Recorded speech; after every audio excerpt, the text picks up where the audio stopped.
सीताराम चरित अति पावन। प्रणवं पवन कुमार खलबन पावक ज्ञान घन, जासु हृदय आगार बसहि राम सर चाप धर। श्री गुरु चरण सरोज रज निज मन मुकुर सुधार, बरनउँ रघुबर बिमल जसु जो दायक फलचार। बुद्धिहीन तनु जानिके सुमिरउँ पवन कुमार, बल बुद्धि विद्या देहु मोहि हरहु कलेश विकार। श्यावर रामचंद्र की जय, पुरुष हनुमान की जय, उमापति महादेव की जय। जय जय सीताराम। तब मयना हिमवंतु आनंदे, पुनि पुनि पार्वती पद बंदे। नारी पुरुष शिशु जुबा सयाने, नगर लोग सब अति हर्षाने। तब मैना और हिमवान आनंद में मगन हो गए और उन्होंने बार बार पार्वती के चरणों की वंदना की। स्त्री पुरुष बालक युवा और वृद्ध नगर के सभी लोग बहुत प्रसन्न हुए। लगे होन पुर मंगल गाना, सजे सबहि हाटक घटनाना। भांति अनेक भई जेवनारा, सूप शास्त्र जस कछु व्यवहारा। नगर में मंगल गीत गाए जाने लगे और सबने भांति भांति के सुवर्ण के कलश सजाए। पाक शास्त्र में जैसे रीति है उसके अनुसार अनेक भांति की जेवनार हुई, रसोई बनी। सो जेवनार की जाई बखानी, बसहि भवन जहि मातु भवानी। सादर बोले सकल बराती, विष्णु बिरंचि देव सब जाति। जिस घर में स्वयं माता भवानी रहती हों वहाँ के जौनार अर्थात भोजन सामग्री का वर्णन कैसे किया जा सकता है। हिमाचल ने आदरपूर्वक सब बारातियों को विष्णु ब्रह्मा और सब जाति के देवताओं को बुलवाया।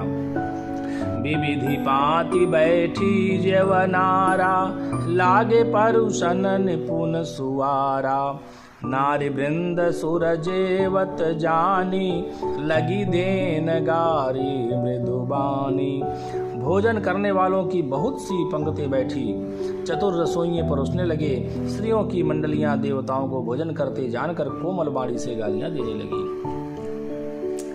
गारी मधुर स्वर देहि सुंदरी, व्यंग्य बचन सुनावहि। भोजन करहि सुर अति विलम्ब, विनोद सुनि सचु पावहि। जेवत जो बढ़यो आनंद सो मुख, कोटि हुना परे कहो। अचवाई दीने पान गवने, बास जहाँ जाको रयो। सब सुंदर स्त्रियां मीठे स्वर में गालियां देने लगी और व्यंग भरे वचन सुनाने लगी। देवगण विनोद सुनकर बहुत सुख अनुभव करते हैं, इसलिए भोजन करने में बड़ी देरी लगा रहे हैं। भोजन के समय जो आनंद बढ़ा वह करोड़ों मुँह से भी नहीं कहा जा सकता। भोजन कर चुकने पर सबके हाथ मुँह धुलवाकर पान दिए, फिर सब लोग जहाँ ठहरे थे वहाँ चले गए।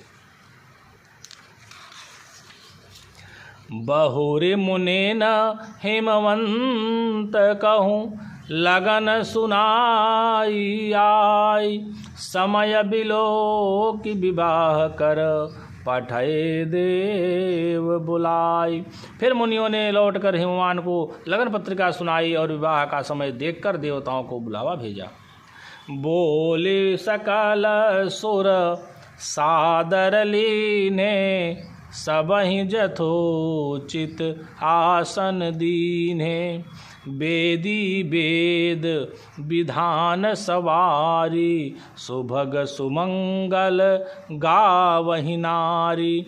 सब देवताओं को आदर सहित बुलवा लिया और सबको यथा योग्य आसन दिए। वेद की रीति से वेदी सजाई गई और स्त्रियां सुंदर श्रेष्ठ मंगल गीत गाने लगी।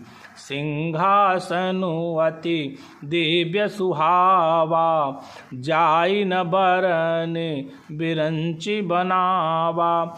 बैठे शिव विप्रन सिरुनाई, हृदय सुमेरे निज प्रभु रघुराई। वेदिका पर एक अत्यंत सुंदर दिव्य सिंहासन था, जिसकी सुंदरता का वर्णन नहीं किया जा सकता, क्योंकि वह स्वयं ब्रह्मा जी का बनाया हुआ था। ब्राह्मणों को सिर नवाकर और हृदय में अपने स्वामी श्री रघुनाथ जी का स्मरण करके शिव जी उस सिंहासन पर बैठ गए। बहुरे मुनि सन उमा बोलाई, करि सिंगार सखी ले आई। देखत रूप सकल सुर मोहे, बरनय छवि यस जग कवि को है। फिर मुनीश्वरों ने पार्वती जी को बुलाया, सखियां श्रृंगार करके उन्हें ले आई। पार्वती जी के रूप को देखते ही सब देवता मोहित हो गए। संसार में ऐसा कवि कौन है जो उस सुंदरता का वर्णन कर सके। जगदम्बिका जानी भव भामा, सुरन मनहि मन कीन्ह प्रणामा। सुंदरता मर्याद भवानी, जाई न कोटि हूँ बदन बखानी। पार्वती जी को जगदम्बा और शिव जी की पत्नी समझकर देवताओं ने मन ही मन प्रणाम किया। भवानी जी की सुंदरता की सीमा है, करोड़ों मुखों से भी उनकी शोभा नहीं कही जा सकती। कोटि हूँ बदन नहीं बनय बरनत, जग जननी शोभा महा। सकुचहि कहत श्रुति शेख सारद, मंदमति तुलसी कहा। छवि खान मातु भवानी, गवनी मध्य मंडप शिव जहाँ। अवलोकी सकहि न सकुच पति पद, कमल मनु मधु करु तहाँ।